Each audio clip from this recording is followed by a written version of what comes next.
Boa noite. Para quem não me conhece, meu nome é Alan Kent, sou professor de filosofia da Rede Estadual de Minas Gerais, sou bacharel licenciado em filosofia.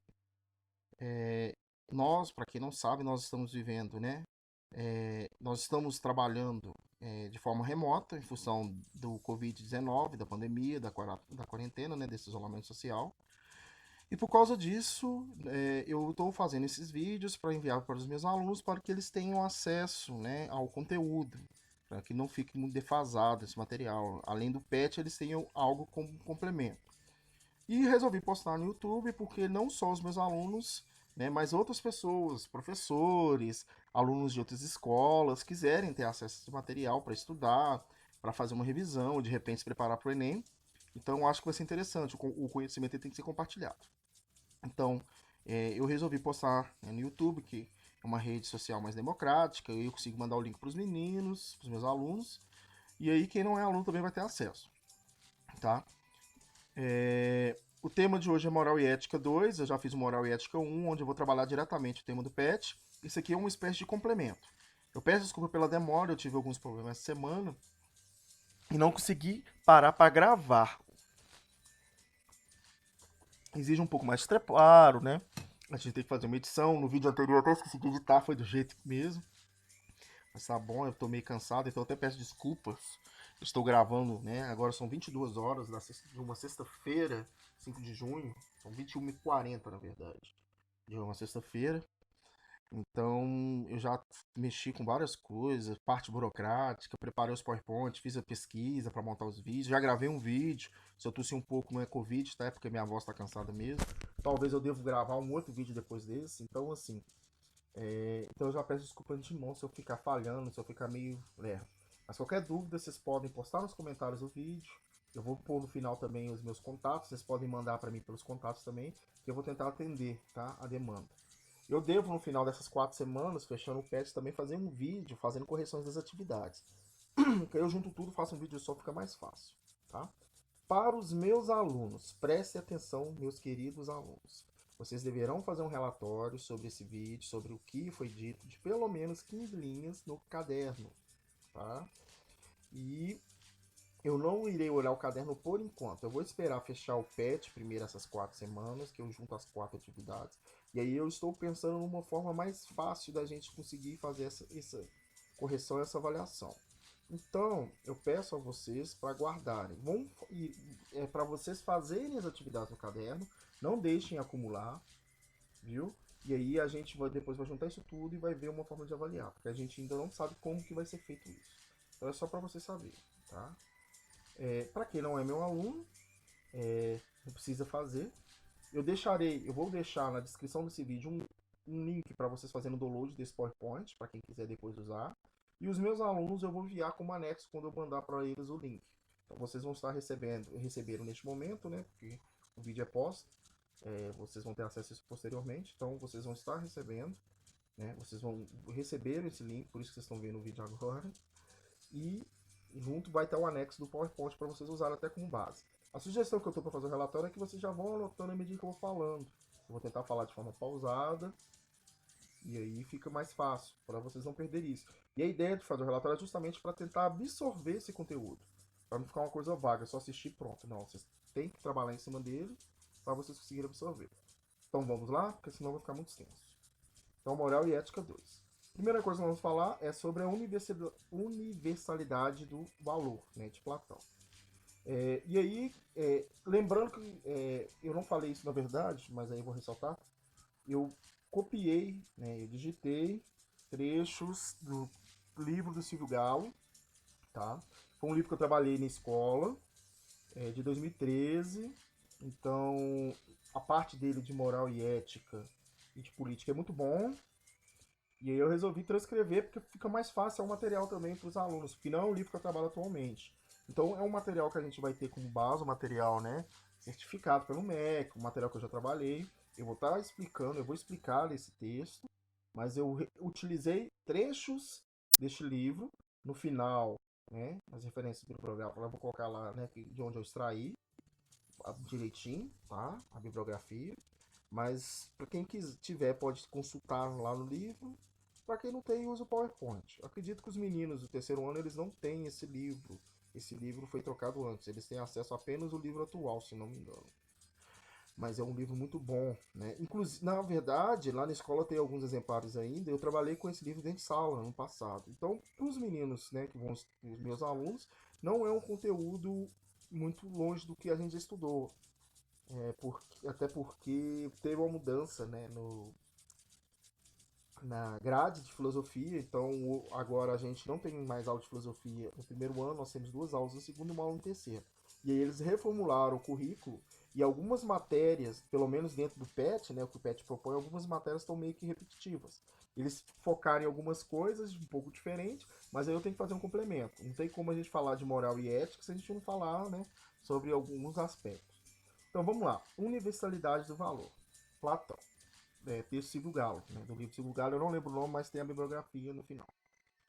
Nós temos que entender o seguinte: o Platão ele vai trabalhar com valores universais. Para ele, os valores são universais, eles não mudam. A gente vai estar seguindo o padrão. Deve estar baixíssimo, porque parece que meu microfone caiu, mas eu vou pegar ele aqui de novo. Se estiver baixo, me desculpe. Estou tentando organizar aqui agora de novo. Então, para Platão, né, os valores são universais, eles não mudam de acordo com a sociedade, não mudam de acordo com o período histórico. Para ele, os valores são os mesmos.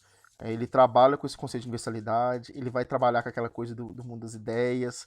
Eu acabei de gravar um vídeo falando sobre isso, né? Tá no meu canal aí, um vídeo logo anterior que eu já postei ele. Eu começo falando sobre dualismo platônico, quem tiver querer aprofundar mais pode pegar lá.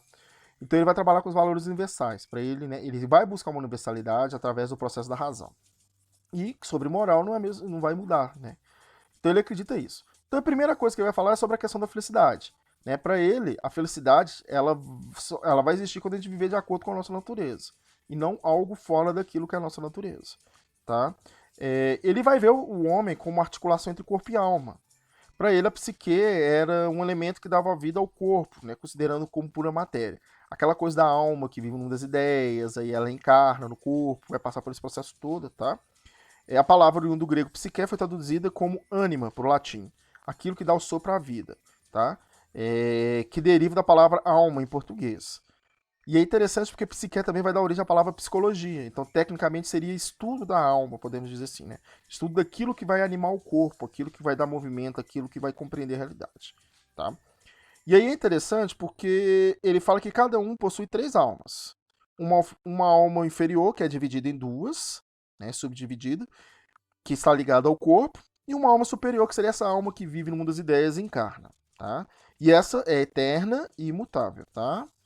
A outra alma inferior, ela é mortal. E aí ele fala que a alma inferior ela é constituída de uma alma localizada no ventre, que é responsável pelos nossos desejos e paixão, que ele vai denominar de uma alma concupiscível, tá? Relativa à cobiça, desejo, e uma outra que está localizada no peito, essas são as duas inferiores, tá? Que está relacionada às nossas emoções, denominada irascível, ligada à ideia de irritação e ira, tá?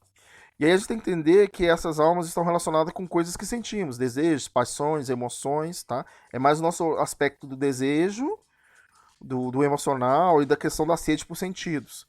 E a alma superior, ela é uma alma racional e ela está, né, ela se concentra na cabeça e é responsável pelos nossos pensamentos, nosso processo racional, etc.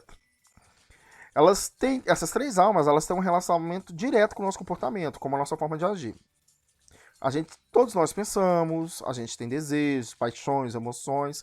O que ocorre às vezes é que algumas pessoas elas tendem a ter uma predominância dentro desses três tipos de alma.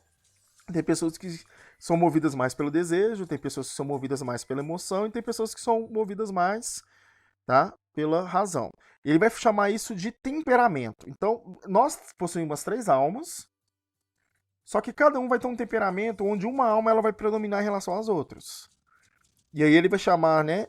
Esse treinamento eles vão chamar também de caracteres básicos ou temperamentos básicos. Então, o caráter concupiscível é aquelas pessoas que predominam nelas os desejos e as paixões, tá? A pessoa, né, que tem esse caráter, ela pensa, emociona, mas sua vida é controlada pelos desejos. Quando precisa decidir alguma coisa, ela é impulsiva, né? E o desejo sempre vai prevalecer. Aquelas pessoas impulsivas que querem realizar, né, seus desejos, pessoas preguiçosas, pessoas gulosas, Pessoas que muito egoístas, estão preocupadas em satisfazer os seus desejos, pessoas ligadas a impulsos sexuais, essas coisas. Já engasguei com o próprio ar. Já pessoas de caráter irascível predominam as emoções. Uma pessoa com caráter irascível, ela deseja, também pensa, mas elas vão tomar suas decisões baseadas na emoção. Então elas são muito levadas pelo calor do momento ali, né, por aquilo que impulsiona ela de acordo com o que ela está sentindo. E já a pessoa de caráter racional predomina a razão, né? Não quer dizer que ela seja fria, insensível ou que ela não deseja nada, né? Ou que ela não se emociona, mas ela sempre vai tomar decisões racionalmente, ela não vai deixar que os desejos, as emoções ocupem aquele espaço, tá? Para Platão, né, filósofo, universalista, se for ver lá a teoria dualista dele, vocês vão entender muito bem. Ele vai ver, né, que o caráter racional ele é predominante, ele deve ser predominante, ele é melhor. As pessoas com caráter racional elas vão ter, né, capacidade de se desenvolver melhores que as outras, mas ele vê também as outras como pessoas, peças importantes, até porque não tem como todo mundo ser racional, né? Para ele é uma coisa que já é natural, as pessoas entenderem aquilo. Então ele vai tentar organizar a cidade de forma justa, onde cada um que tem esse tipo de caráter se encaixa numa determinada função, que é o nosso segundo tópico, né? Cidade justa. Vendo, né, esses 3 pontos, ele vai dividir. Para ele o seguinte: as pessoas de caráter concupiscível, que são ligadas aos desejos, elas devem estar responsáveis pela produção e pelo comércio. Isso aí não vai atrapalhar ninguém e o desejo de enriquecer, o desejo de lucrar, né, vai ajudar elas a serem pessoas mais produtivas. Então os artesãos, os agricultores, os comerciantes, eles são todos tem que ter essa característica. Ou seja, se você tem a característica mais concupiscível, para Platão você tem que exercer esse tipo de função. Por quê? Porque se você tentar ser outra coisa, você vai ser infeliz ou você vai fazer outras pessoas infelizes. Então você tem que seguir aquele caminho, tá? Já a guarda, a proteção, a polícia, o exército, tem que ter o caráter irascível. Por quê? Porque você vai ter aquele desejo de patriotismo, desejo de proteção, você vai ser movido pelos sentimentos, vai ser trabalhada a ideia de justiça e de injustiça, e aquilo ali vai motivar você, de acordo com seus sentimentos, a agir. Tá? Se você é uma pessoa de caráter compulsivo e você vai para uma guerra, você vai preocupar com a sua vida. Então você vai fugir. Se você é caráter irascível, você vai estar levando em consideração a honra, aquela coisa toda do patriotismo e você vai lutar bravamente. Tá? Já pessoas de caráter racional, elas estão responsáveis pela administração da cidade. Porque elas vão pensar no bem comum de todos e não vai deixar seus desejos ou suas emoções prevalecerem. Uma pessoa de caráter irascível, se ela estiver administrando, ela vai levar tudo para um lado pessoal. Então ela pode ser muito tirana, por exemplo. Uma pesada. A gente sabe muito bem de exemplos sobre isso. Pessoa que deixa o emocional tomar conta ou concupiscível. E a pessoa concupiscível ela vai ser corrupta. Então ele acredita que a pessoa mais racional é ideal para governar a cidade. Lembrando que para Platão o rei, né, o líder supremo daquela cidade, ele é o rei filósofo. Né? Para ele o filósofo é aquele que tem o potencial de administrar a cidade. A gente tem que levar em consideração que Platão ele vai viver a transição de democracia e tirania. Então ele vai ter 2 modos, né? E ele vai viver a maior parte da sua vida inserido na democracia. Então, embora ele seja aristocrata, né? Ele vê uma cidade nessa organização mais monárquica, oligárquica, não sei. Mas ele vai ter esse convívio e ele vai ver como que a racionalidade ela deve ser interessante. Por que a democracia talvez ele não vê com forma positiva? Porque essas pessoas de outro caráter elas participam. E ele acha que cada um tem sua função. Tá? E outra coisa, o Platão acredita, eu não coloquei aqui, mas o Platão acredita que as crianças devem ser educadas pela cidade, não pelos pais, porque os pais tendem a criar crianças egoístas. Como são seus filhos, eles vão sempre priorizar eles. E a criança vai criar com esse senso. Se ela for administrar pela sociedade, todo mundo é igual a todo mundo. Então não vai ter esse problema. Bebi água, mas estou do mesmo jeito. Desculpa. E aí nós vamos para Nietzsche e a historicidade do valor. No final do século XIX, o Nietzsche vai fazer uma pesada crítica a esse ideal platônico da universidade do valor. Tá? Ele fala que os valores eles são produzidos historicamente e de acordo com o contexto social. Tá? Então não existe valores universal. Vai depender da situação histórica, do momento histórico da pessoa, do que a sociedade está vivendo e também de acordo com o grupo social que ele participa. Tá? E aí ele fala que principal papel da filosofia seria produzir uma escala de valores, mostrando sua hierarquia. A crítica dele, né, a ideia de valores universais, aparece principalmente em Além do Bem e do Mal, né, Prelúdio para uma Filosofia do Futuro, em 1886, e a obra Genealogia da Moral, uma polêmica, que vai ser produzida em 1887. Genealogia da Moral, ele vai apresentar o método genealógico, onde ele vai construir, ele vai fazer essa análise, né, a respeito dos valores universais. Tá? No primeiro livro ele vai falar sobre a moral, né, vai refletir sobre a moral, como uma prescrição de forma de agir, né, com base nos valores considerados universais.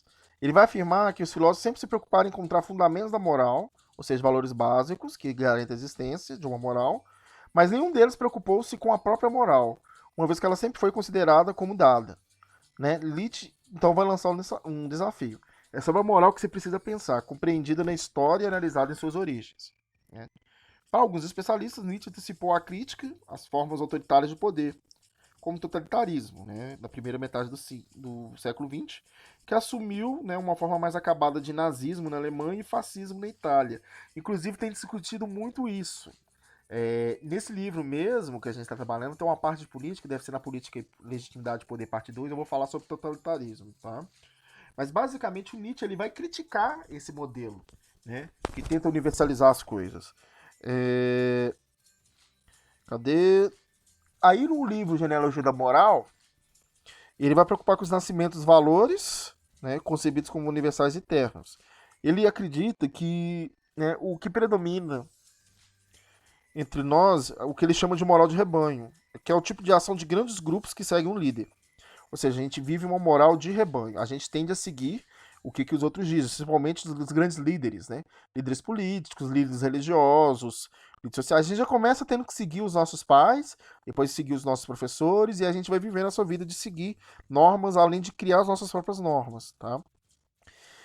Ele fala, né, que aquele princípio bastante conhecido como união faz a força é uma expressão da moral dos fracos, pois os indivíduos fortes, eles por si mesmos não precisam se unir.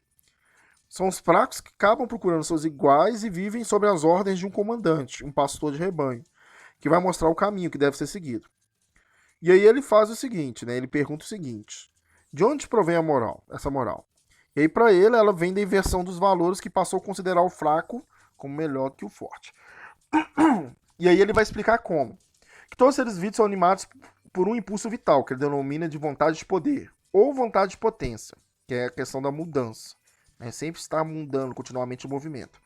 Embora seja muito abrangente esse conceito, que é na verdade ele trabalha isso de várias formas dentro da sua obra, o próprio conceito ele é mudado, então assim, a própria ideia de mudança já presente no próprio conceito de vontade de potência, a gente pode dizer que é uma força orgânica, tá? Ou biológica, que está sempre em expansão dentro de nós, fazendo a gente afirmar a vida e querer permanecer vivo, tá? Para ele, esse impulso é presente em todos os indivíduos e manifesta quando conhecemos, quando a gente vai produzir algum conhecimento sobre o mundo, quando a gente produz a arte, principalmente. O Nietzsche valoriza muito o aspecto da arte, tá? A força que a arte tem.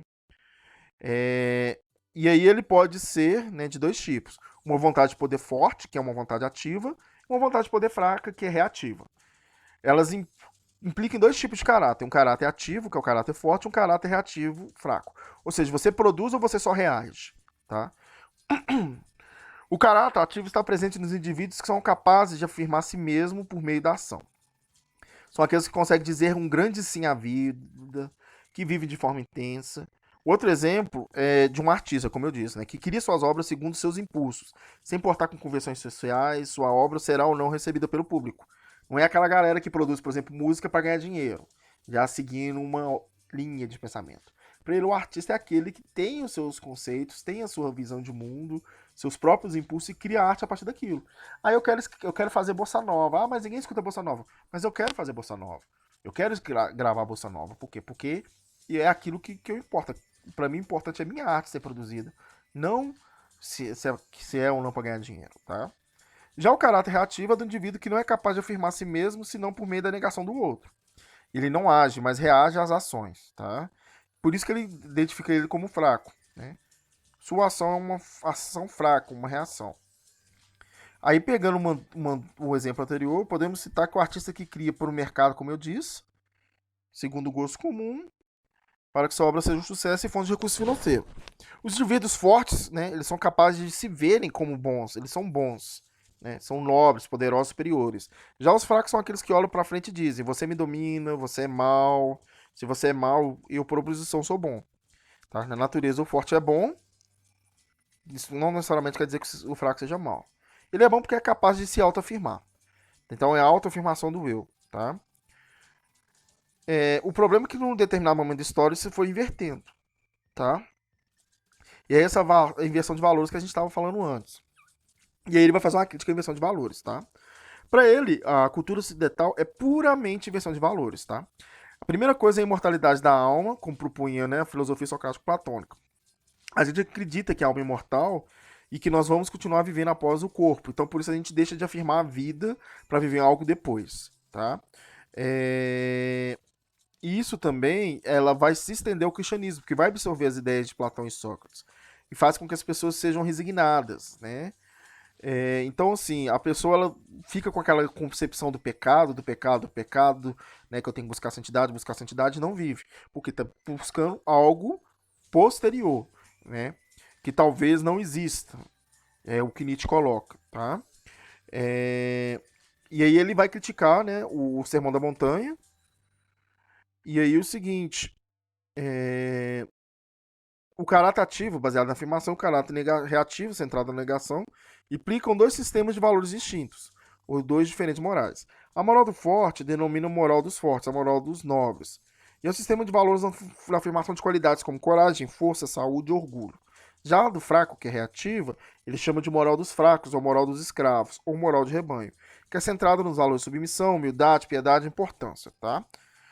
E aí existe uma questão psicológica fundamental nesse mecanismo de criação de uma moral de rebanho, que é o ressentimento. Segundo filósofos, os indivíduos fracos não conseguem esquecer e superar determinadas situações e isso produz dentro um sentimento de rancor. Eles vão ficar remoendo essas sensações, né? E a partir disso eles vão produzir os valores como uma reação daquela situação, né?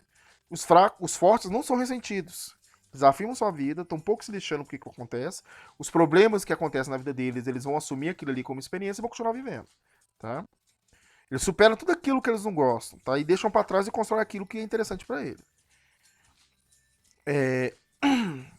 E aí o seguinte, o Nietzsche ele vai criticar muito o cristianismo, vai criticar muito o platonismo, mas ele não vai criticar a figura de Cristo, que é interessante. Porque ele acha que foi um cara que rompeu com os valores e constituiu novos valores. Ele afirmou sua própria vida. O problema é o que vai acontecer, o cristianismo, né? Tanto que ele até afirma também a expressão dele, que ele afirma que o último cristão morreu crucificado. Por quê? Porque ele acredita que o interessante era que as pessoas seguissem o exemplo de Jesus, não seguindo suas ideias, mas também quebrando aquela lógica e criando seus próprios valores, tá? E aí, vamos falar sobre a felicidade. Para eles, existem dois caracteres e também duas concepções de felicidade. Uma é a felicidade ativa, que é a felicidade do nobre, que é produção, criação, né? É, Ser feliz para ele é viver, né, ativamente, criando, produzindo. A outra é a felicidade passiva, que é a felicidade do fraco, né? Que é uma forma de entorpecer-se, né? Que é uma droga, para disfarçar a dificuldade, né? A tristeza da existência. Aquele que pensa em possuir algo no futuro, ficar sonhando, em vez de ir lá e produzir algo. Então, aquela pessoa que acha que vai ficar rica, aquela pessoa que acha que a vida vai melhorar no futuro, ou de repente até buscar o reino dos céus, como ele dá o exemplo, tá? Para ele, o que vai fundamentar as escolhas humanas não são os valores universais, como o bem e o mal, mas aquilo que é construído historicamente pelos próprios seres humanos, que avaliam coisas e situações, tá? Com, quando isso é feita nessa avaliação na perspectiva do forte, elas são avaliadas como boas ou como ruins, sendo ruim simplesmente aquilo que não é bom. Mas quando é feito na perspectiva do fraco, é diferente. O mal não é simplesmente o ruim, o que não é bom. O mal é por sua própria natureza. E o bom é aquilo que não é mal. Houve, segundo o filósofo, uma luta milenar entre os valores contrapostos. Bom e ruim, bom e mal, luta que trava até hoje, né? Ou seja, valoriza-se mais aquilo que é mal do que aquilo que é bom. A gente pega muito na questão do pecado, do diabo, né? Das coisas ruins e esquece do bem. A gente não projeta a nossa vida buscando o bom. A gente projeta a nossa vida fugindo daquilo que é ruim pra gente, né? Então é uma questão de foco, tá? E foi isso que colocou em jogo a universalização de valores, né? Porque a universalização de valores já vai determinar um bem e um mal que na prática não acontece, tá? Não, e aí não é bom e mal, bom e ruim, é bem e mal, tá? E aí ele fala que é necessário que a gente passe por um processo de transvaloração dos valores, ou seja, superar esses valores e construir novos valores, tá? Porque a gente tem que sair fora desses valores atualmente vigentes, tá? Para afirmação dos valores ativos e não mais os reativos. Lembrando que o Nietzsche está falando isso no século XIX, tá, gente? E é interessante que encaixa muito no que a gente vive hoje. A gente ainda não teve uma progressão nesse sentido. Os trechos foram extraídos, né, do livro do Silvio Galo, que eu falei com vocês no início. Chama Filosofia e Experiência do Pensamento, tá? E aí é volume único, livro de filosofia. Essa é a primeira edição, que é de São Paulo, da Scipione, em 2013. Os trechos foram extraídos da página 118 a 124, que é um capítulo que fala sobre a questão dos valores. E aqui tem, né, um pequeno trecho sobre uma biografia sobre Nietzsche. Ele nasce 15 de outubro de 1844, em Hocken, na Alemanha. Ele é filho e neto de protestantes, inclusive o pai dele era pastor anglicano, tá? Nas universidades de Bonn e Leipzig, ele estudou filologia, tá? Que filologia é um estudo das línguas antigas, significados originais. Ele era muito conhecedor do grego e do latim antigo. Essas línguas antigas que vão dar origem, né, à construção das línguas atuais. Hoje quase não existe isso, nem existe uma faculdade de filologia. Às vezes é a galera que estuda letras ou até mesmo filosofia que vão se aprofundar nesses estudos. Mas naquela época existia essa disciplina, essa ciência, e aí muita gente estudava, ele estudou isso. Ele chegou a estudar, na verdade, teologia, e aí ele abandonou a teologia e foi estudar filologia, tá? E vai ser a disciplina que vai lecionar na Universidade de Basileia, na Suíça. Ele era extremamente apaixonado por música, chegou a compor até algumas peças, piano, algumas óperas, mas não foi, ele não conseguiu decolar, tá? Ele ficou muito próximo de Richard Wagner, que era um compositor muito famoso na Alemanha. Na primeira fase do seu pensamento, ele era fiel a Wagner, muito amigo de Wagner. Depois ele rompe com Wagner e começa a criticar por causa de alguns problemas, tá?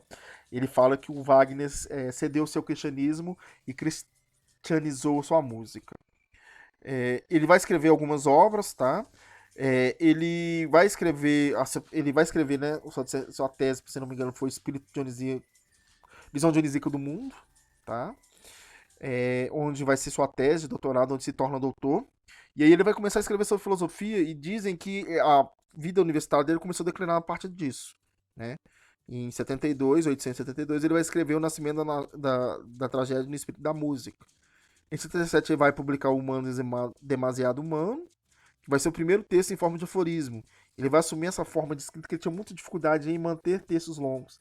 Então ele vai começar a escrever em forma de aforismos, que era um estilo francês, e curtos. Até porque ele teve muitos problemas de saúde, né? Ele ficou quase cego, ele tinha muita enxaqueca. Então ele mudava-se com muita frequência por causa do clima para facilitar a sua vida. Ele teve uma vida de muito sofrimento, tá? Ele se parou de escrever, né? Ele aposentou-se da escola em 79, 879. E em 1883 e 1888 ele publicou outros livros, né? Assim falou Zaratustra, é, O Além Bem do Mal, A Genealogia da Moral. Tá? Ele escreveu O Anticristo, se não me engano, O Crepúsculo dos Ídolos, tá? E ele faz uma autobiografia chamada Ecce Homo, né? O Crepúsculo dos Ídolos, e Ecce Homo já foi quase no final ali, quando ele estava surtando, né? No último ano dele, antes dele surtar. Ele ele frequentava, né, constantemente casas de prostituição na Alemanha e ele teve sífilis naquela época, que não é igual hoje, você toma remédio, né, a penicilina para cuidar tal, apesar que muita gente tem que tomar muito cuidado, porque o surto de sífilis cresceu muito no país. A galera acha que camisinha é só para não engravidar, ou preocupa-se apenas com AIDS, mas tem outras DST. Sífilis é uma DST, né, uma doença sexualmente transmissível. E ele pegou e a sífilis, se ela não for tratada, eles falam que sobe para a cabeça, ou seja, né, ele vai atacar o seu sistema nervoso central. E aí o que aconteceu com ele? Ele tinha muita enxaqueca, né? Ele ficou quase cego e ele enlouqueceu. O episódio aconteceu quando ele estava saindo de um prédio, ele viu um cocheiro batendo no cavalo. Ele foi e abraçou o cavalo e o cocheiro bateu nele. Então, assim, e depois disso ele não comunicou mais com ninguém. Ficou, né, capacidade de andar, de falar, só metia alguns grunhidos e ficava com um sorriso leve no rosto. simplesmente ele não tinha mais nada, assim. E viveu 10, 11 anos dessa forma e morreu em 1900, tá? De paralisia geral na cidade alemã de Weimar. Então, assim, ele foi um cara que sofreu, ele tinha um amor por uma moça mais jovem que ele, a moça só via ele como um amigo, não quis nada com ele, que foi o Salomé. No final do período, quando ele escrevia as cartas, ele começou a assinar as cartas como Dionísio ou como crucificado. Ele começou mesmo assim a ter surtos psicóticos. Foi muito fechado, muito complicado a vida dele. Mas ele tem uma produção sensacional antes de tudo isso acontecer. Até os últimos livros dele, assim, você vê que é muito profundo suas reflexões, suas ideias. Foi um revolucionário. E nem à toa que ele vai influenciar o pensamento filosófico posterior. A maioria dos filósofos, grandes filósofos que vão vir depois de Nietzsche, vão ter o Nietzsche como referência. E não só a filosofia, como a psicologia mesmo vai beber um de Nietzsche. Então, assim, ele foi um cara assim que ele rompeu realmente, assim. E hoje estuda-se muito Nietzsche, tá? Justamente por causa dessa quantidade de produção que ele teve. E de uma vida muito complicada, e mesmo assim sempre falando em afirmar a vida, tal, e etc, tá? E aí nós vamos falar que as grandes influências dele, né? Na época ele era estudante na universidade, ele descobriu Schopenhauer, onde ele vai ter essa pegada, a música de Richard Wagner, né? Antiguidade clássica, né? Principalmente a parte, ele chama de filosofia trágica, né? Antes de Sócrates, os pré-socráticos. Eles acham que ali a filosofia era afirmativa. O Sócrates, ele rompeu com aquilo. E ele vai valorizar muito a tragédia grega, né? Para ele, a tragédia grega era uma das formas mais sublimes de valorizar a vida. Inclusive, o meu texto, né, minha monografia, foi justamente sobre a tragédia grega na visão de Nietzsche. Né? O título é Visão Dionisíaca do Mundo, a Arte como Afirmação da Vida. E foi até um projeto de iniciação científica, financiado pelo Probic, onde eu vou trabalhar justamente isso, dentro da obra do Nietzsche, o que representa Apolo, o que representa Dionísio, né? Que são os impulsos artísticos, segundo ele. E como que vai fazer essa transição passando lá do Visão Dionisíaca do Mundo e o Nascimento da Tragédia, fazendo aquela construção até terminar em Crepúsculo dos Idas. Né? Eu faço essa comparação do início da obra dele com o final da obra dele, a diferença de pensamento que acontece. E como que ele vai colocar a arte como uma forma de manifestação da vida, sendo que no final a arte para ele é totalmente dionisíaca, não mais apolínea e dionisíaca. Mas isso não vem até a gente, porque não vai trabalhar no aspecto da moral, né? Mas no aspecto da estética. Né? E aí ele vai fazer a análise dos valores, como eu disse, ele vai trabalhar mais essa questão da estética no início, e aí no meio, mais pro final da vida dele, ele vai trabalhar mais a questão da moral. E no final ele acaba associando a moral com a questão da estética. Tá? E aí, no mais, é isso. Os meus contatos, como eu disse que ia deixar, meu e-mail, akspereira@gmail.com. Vocês podem procurar no Instagram, AKS Pereira, ou no Plano B Podcast. Para quem não conhece, eu convido a vocês também a entrar nesse canal no YouTube, que é um canal onde a gente está trabalhando também os temas do PET, só que de forma diferente. Né? A gente pega um tema, por exemplo, mito e nascimento da filosofia, onde a gente discutiu, né? Lembrando que podcast é só áudio. Eu, um professor de sociologia, um professor de história, um professor de português. A gente vai trabalhando os elementos ali discutindo. Tá? E aí nós fizemos também sobre sociologia e sobre português. Provavelmente nós vamos fazer muitos outros, tá? Então eu convido vocês também a entrarem lá e escutar. No mais, qualquer né, dúvida, sugestão, reclamação, pode mandar no e-mail, pode me chamar lá no direct no Instagram. Desculpe meu cachorro, tá lá cheio, né, filhote? Tem pouco tempo que ele tá aqui, tá chorando porque quer entrar dentro de casa, tá? E é, vocês podem também colocar nos comentários do vídeo, que eu sempre estou visualizando, tá? Vou deixar também né, na descrição um link para vocês fazerem download desse PowerPoint. E como eu disse, eu vou enviar para os meus alunos. No mais, eu vou deixar também na descrição os contatos, tá?